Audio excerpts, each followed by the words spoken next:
जीतू पटवारी, क्या आपको लगता है जिस तरह से राहुल गांधी ने बोला लोकतंत्र खतरे में आ गया है, मतलब लोकतंत्र है ही नहीं, क्या आपको लगता है भारत में डेमोक्रेसी नहीं है? आप मुझे बताइए, आप तो चुने हुए विधायक हैं। अमित जी, दो बात बहुत महत्वपूर्ण है।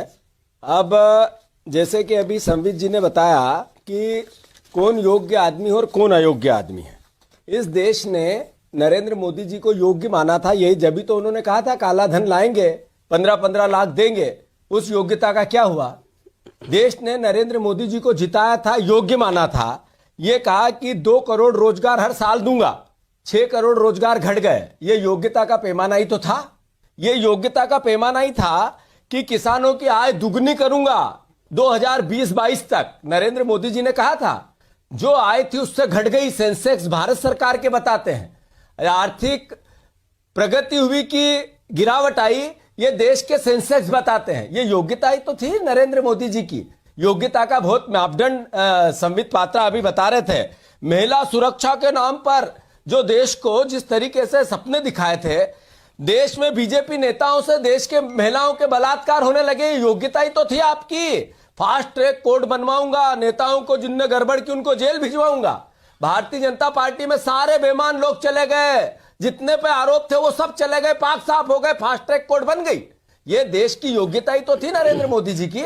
ये योग्यता ही थी कि महंगाई की बहुत हुई, महंगाई की मार। अब की बार मोदी सरकार, पेट्रोल हो गया 100 के पार, गैस की टंकी चले गई 800 पार। ये योग्यता ही थी संबित जी। ये देश इसलिए योग्य और अयोग्य की लड़ाई लड़ रहा है। चुनाव में तो भरोसा किया देश ने, ये जरूरी था। उसके बाद ही सवाल उठ रहे हैं, 7 साल बाद, 6 साल बाद।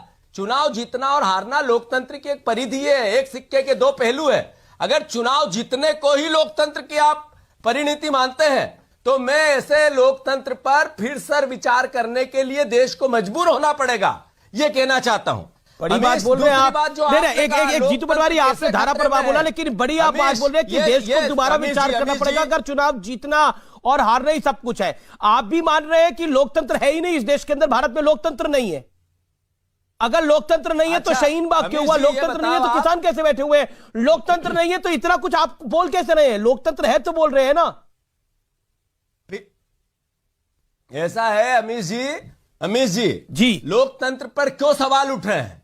इसलिए उठ रहे हैं कि सारे नौकरी पेशा वाले लोगों से पैसे ले लिए पीएम केयर फंड में, हिसाब नहीं देंगे। ये लोकतंत्र है? ठीक है, ये लोकतंत्र है कि भारत के लोकतांत्रिक जितनी संस्थाएं हैं, वो चाहे आईबी हो, चाहे सीबीआई हो, चाहे ईडी हो, चाहे जुडिशियल हो, चाहे आपका जर्नलिज्म हो, इनको मैनिपुलेशन करके चलाया जाता है। इससे पहले कभी मोदी मीडिया या गोदी मीडिया का सवाल 2014 से पहले आपने नाम सुना था? किसी प्रधानमंत्री के नाम पर मीडिया का नाम रखा गया, इससे पहले हुआ था? ये अभी क्यों हुआ कि ये मोदी मीडिया है और गोदी मीडिया है? इससे पहले ये प्रश्न 14 से पहले कभी तो मतलब जब 70 साल से आपने मुझसे सवाल किया था कि जब इतनी बड़ी मेजोरिटी देश के प्रधानमंत्री को मिली, इतना बड़ा बहुमत देश की जनता ने प्रधानमंत्री पर विश्वास जताया, तो फिर लोकतंत्र पर सवाल क्यों? आपका प्रश्न था ये।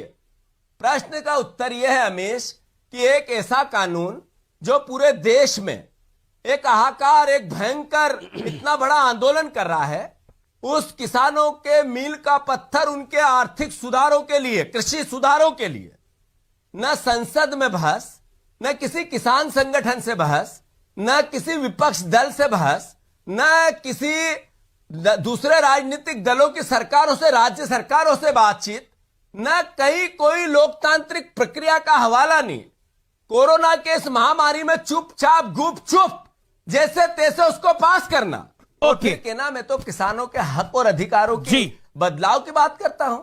तो ये सवाल लोकतंत्र में कैसे बनता है? आपने अपनी बात को रखा, आपने अपनी बात को रखा था जो पंडित जवाहरलाल नेहरू ने श्यामा प्रसाद मुखर्जी को अपने कैबिनेट में लिया। जी लोकतंत्र तो वो जीतू पटवारी, आपने अपनी बात को रखा, आपने समय ज्यादा लिया है, संबित पात्रा को मौका देने दीजिए। विपक्ष की बात सुनी जाती थी, मीडिया विपक्ष के साथ खड़ा रहता था। अमीश, 2 बातें बहुत सरलता से स्पष्ट दिखती है आपकी बातों में। एक तो जो संबित जी ने सवाल किया कि कांग्रेस पार्टी अपने मैनिफेस्टो में यही बात लेके आई थी तब तो सवाल नहीं उठे, तब तो किसानों के कृषि बिल के समर्थन में थी कांग्रेस। यही आपने राहुल जी की वाइट से भी दर्शाना चाहा, और आज विरोध क्यों, यह आपका पूरा सवाल बनता है। अमीश, जीएसटी का लागू करना चाहती थी कांग्रेस पार्टी, पर जिस तरीके से मोदी जी ने की उस तरीके से नहीं चाहती थी। कांग्रेस पार्टी कृषि सुधार चाहती थी, पर किसानों से चर्चा करके चाहती थी, बहस करके संसद में चाहती थी, इसके इनपुट आउटपुट क्या हो गए इसके निष्कर्ष निकाल के चाहती थी। हर धर्मिता से, लट से और अलोकतांत्रिक तरीके से नहीं चाहती थी। रही बात संबित पात्रा जी की, उन्होंने कहा लोकतंत्र खतरे में कैसे है, इतनी जगह हम चुनाव जीते। संबित जी, ये मेरा आरोप नहीं है, कैलाश विजयवर्गीय का आरोप नहीं, उन्होंने स्वीकार किया है। शिवराज सिंह चौहान हमारे प्रदेश के मुख्यमंत्री, उन्होंने स्वीकार किया है, अभी सर्च करो निकल जाएगा, कि देश के प्रधानमंत्री नरेंद्र मोदी ने मध्य प्रदेश की सरकार गिराई, 7 राज्यों में चुनी हुई सरकार गिराई, और चुनी हुई सरकार को पीछे के रास्ते से गला घोंट के लोकतंत्र के बैठे। ये लोकतंत्र खतरे में नहीं है तो क्या है? इसका उत्तर है आपके पास। ये मेरा आरोप नहीं है, शिवराज सिंह चौहान और कैलाश विजयवर्गीय को कंडेम करना है आपको, ये जीतू पटवारी नहीं कह रहा है। तीसरी बात, आप ऐसे लोग हो, लोकतांत्रिक व्यवस्था में हम किसानों से बात करना चाहते हैं, जो वहां 41 किसानों की मृत्यु हो गई वहां बात नहीं करना चाहते हैं, बात करना चाहते हैं वहां से 800 किलोमीटर दूर कच्छ में, और वो भी सिख किसानों से। हम बात करना चाहते हैं पार्टी का प्रोग्राम देके पूरे देश के किसानों से, जिसमें सिर्फ पार्टी के कार्यकर्ता आते हैं, पर वहां के किसान मरते हैं 40-40, तो हमें उस पर गुरेज नहीं है। यह आपकी सोच है। आपका एक मंत्री कहता है नक्सली थे, ये खालिस्तानी थे, ये विदेशी ताकतें ये आंदोलन चला रही है, ये विपक्ष के एजेंट बैठे हैं। ये लोकतंत्र की परिभाषा है? ये लोकतंत्र की परिभाषा है कि विपक्ष का नेता, एक सबसे बड़ी पार्टी जिसने सबसे ज्यादा इस देश पे राज किया, उसके नेता अगर राष्ट्रपति के पास किसानों की आवाज लेके जाते हैं तो आप कहते हैं फर्जी हस्ताक्षर लेके गए। ये सोच अनडेमोक्रेटिक है या नहीं है, ये बताओ। एक व्यक्ति भी लोकतंत्र में कोई आवाज उठाता है, उस आवाज की कीमत तो रखी जाती है सरकार द्वारा, वो लोकतंत्र है। ये लोकतंत्र नहीं है जो आप चलाना चाहते हो। अच्छा, जनता के मत में मदहोश होके आप जब चलाना चाहते हो, ये सरकारें हमने भी बनाई थी, आगे भी बनाएंगे, हम चुनाव हारे भी हैं, आपको हराएंगे भी, याद रखो इस बात को। ठीक है, आपके पास आ रहा हूं मैं जीतू पटवारी। जीतू, आपके पास मैं आप ही के पास आ रहा हूं। जीतू पटवारी, क्या आपको लगता नहीं है कि किसान के नाम पर सियासत हो रही है? और लाजमी है, क्योंकि किसान ने एक मौका दे रहे हैं, सियासत हो रही है, लेकिन जो किसान शांत बैठे हैं, जो किसान सरकार के साथ खड़े हैं या फिर इस कानून के साथ खड़े हैं, उनकी आवाज को नहीं सुनना कांग्रेस को? क्या कांग्रेस को लग रहा है पंजाब के कुछ किसानों की आवाज हम सुनेंगे, हरियाणा के कुछ जिलों के हम किसानों की आवाज को सुनेंगे? बताइए। हमेश, किसान कृषि कानून को लेकर आपका सवाल है, उसका उत्तर बाद में दूंगा। पहले अमीश संबित ने जो सवाल खड़े किए वो बता दूं इनको।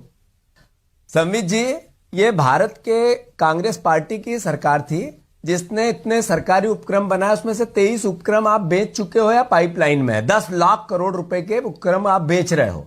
ये नरेंद्र मोदी जी की ही सरकार है। ये विपक्ष और पक्ष का विषय नहीं है, देश का विषय है। आरबीआई का पैसा राशि बढ़ाना और उसको इस स्तर तक लेके आना, ये कांग्रेस के वही जो ज्यादा सरकारें बनी उसी का नतीजा था। 1,76,000 करोड़ रुपए आरबीआई के निकाल के खर्च कर दिए।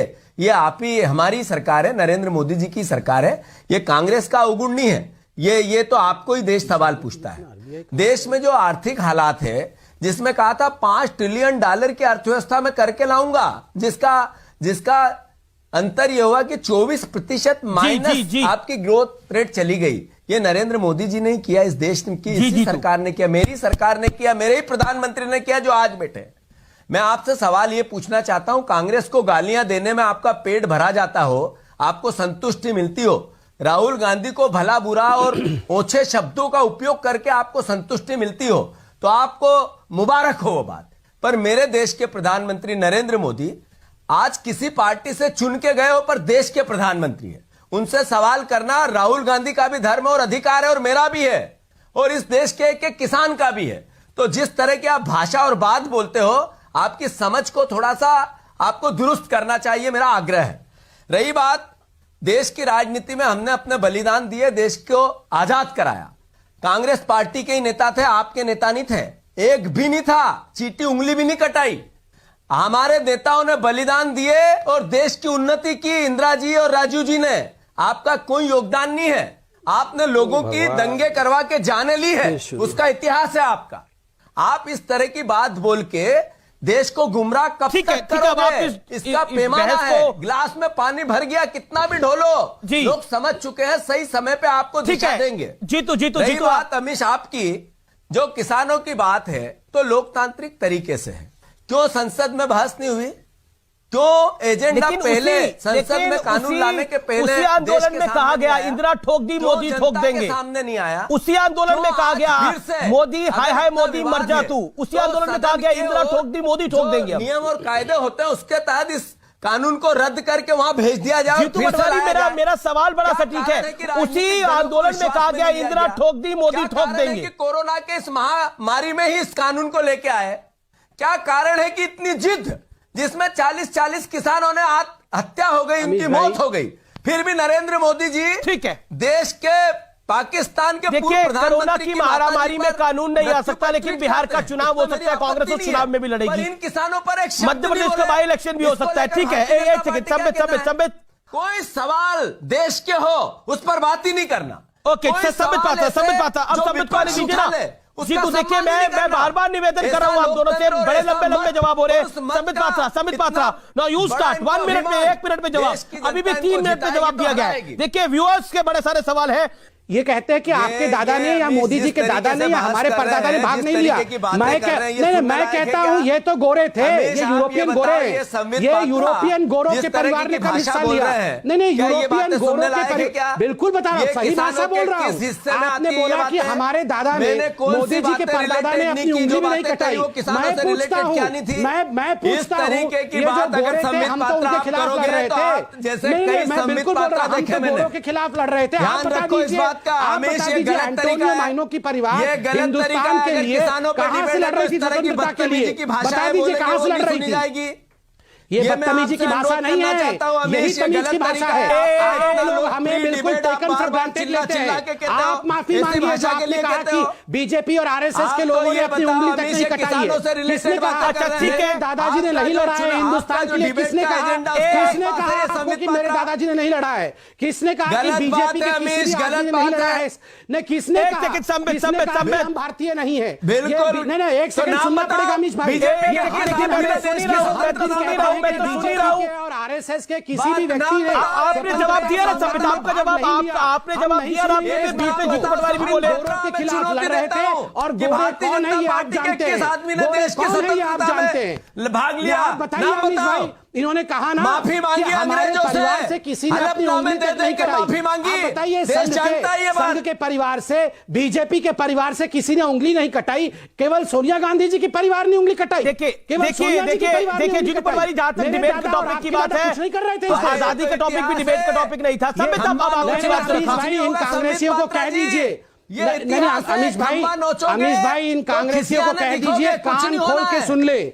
ये हमें और ये कहना बंद कर दे कि हम अंग्रेजी एजेंट हैं। ये कान खोल के सुन ले, ये कहना बंद कर दे कि हमारे दादा और परदादा अंग्रेजों के थे। ये कान खोल के सुन लीजिए, हम गोरों के खिलाफ लड़ रहे थे और गोरे आपके हैं, गोरे आपके हैं। इटली यूरोप में है। इटली कोई हमारा नहीं, इटली कोई हमारा राज्य नहीं है हिंदुस्तान का। इटली यूरोप का राज्य है, इटली हिंदुस्तान का राज्य नहीं है। ठीक है, okay, Sambit you made your point. Sambit humble request, बंद कर दीजिए। जीतू पटवारी को लेके आता हूं। जीतू देखिए, नहीं अमीश भाई, ये सहना बहुत हो गया। आपने अपनी बात को रखा। संबित मेरा निवेदन स्वीकार करिए। संबित, ये सहना बहुत हो गया, नहीं सुनेंगे। यही लोकतंत्र है, सुनेंगे नहीं। सुनने की आदत नहीं है, क्योंकि हमें क्यों सुनेंगे भैया? मिली है। आपको जवाब देंगे। लोकतंत्र है। सोनिया गांधी इटली से आई, वो हिंदुस्तानी हो गई, और मेरे दादाजी हिंदुस्तान के नहीं हुए। अमीश, सोनिया गांधी इटली से, अमीश जी के दादाजी ये हिंदुस्तान। जीतू देखिए, आप भी बीच में बोले। संबित, जब आपने अपनी बात को रखा। Jitu Patwari, Sambit hold on now. Sambit, Jitu Patwari बोलिए। ऐसा है कि भारतीय जनता पार्टी अमीश शुरू से लगातार विचार से किसान विरोधी है। ये एक दिन की घटना नहीं है। 2014 में जिस दिन प्रधानमंत्री ने शपथ ली उसके बाद 28 दिन बाद ही 28 दिन से 20 दिन से 40 दिन से जो लोग लगातार परेशान हो रहे हैं, बार बार बात कर रहे हैं, ये आज का ही नहीं है कि किसान विरोधी है। इन्होंने जिस तरीके से बात की, आप देखो कि 2 जून 2014 को इन्होंने हर सरकार को एक अल्टीमेटम दिया है कि अगर आपने इनको किसानों को सब्सिडी दी तो हम इसका विरोध करेंगे और आपको जो अनाज खरीदती है एफसीआई वो नहीं खरीदेंगे। इन्होंने दूसरा वार किसानों पे किया 2014 में ही कि मुआवजा भूमि अधिग्रहण अधिनियम के विरुद्ध 3 बार कानून लेके नरेंद्र मोदी जी आए, जो राहुल गांधी जी ने ही पास कराया था। इनकी किसान विरोधी सोच जब बताती है, जब इन्होंने कहा था सुप्रीम कोर्ट में हलफनामा देके कि नहीं दे सकते किसान को 50% मुनाफा लागत से ऊपर, ये सुप्रीम कोर्ट में नरेंद्र मोदी जी की सरकार ने हलफनामा देके कहा, ये जब से दिखते हैं किसान विरोधी है। ये इन्होंने ऐसे ही नहीं कहा। जीतू पटवारी, अगर ये इतने किसान विरोधी है तो ये 2019 में चुनाव कैसे जीत गए? अगर ये इतने बड़े किसान विरोधी है तो आपके गृह राज्य मध्य प्रदेश में चुनाव कैसे जीत गए? अगर ये इतने बड़े चुनाव विरोधी है तो बिहार में चुनाव कैसे जीत कर आए? ये सब बातें इनकी घोतक है कि ये किसान विरोधी है और यही कारण है इतनी जीतू आप कह रहे हैं ये किसान विरोधी है। आप एक जीतू सवाल तो सुने मेरा, जीतू सवाल तो सुने मेरा। आप कह रहे हैं किसान विरोधी है, लेकिन ये 2019 का चुनाव कैसे जीत गया अगर ये 2014 से किसान विरोधी थे? ये मध्य प्रदेश में बाई इलेक्शन कैसे जीत गए अगर ये किसान विरोधी थे? ये उत्तर प्रदेश में 2017 में चुनाव कैसे जीत गए? ये किसान विरोधी थे। फिलहाल में ये कश्मीर में चुनाव कैसे जीत गए? ये बिहार में चुनाव कैसे जीत गए? ये उत्तर प्रदेश का बाई इलेक्शन कैसे जीत गए? क्या आपको लगता नहीं है कि कहीं ना कहीं इनका पब्लिक के साथ एक कनेक्ट है? उसको आप डिनाई नहीं कर सकते, या आप अपनी बात को नहीं पहुंचा पा रहे? 2 बातें हैं। मैंने कहा 7 राज्यों में चुनी हुई सरकार को देश की सरकार, देश के प्रधानमंत्री, देश के गृह मंत्री ने गिराया। यह भारतीय जनता पार्टी का मुख्यमंत्री स्वीकार करता है।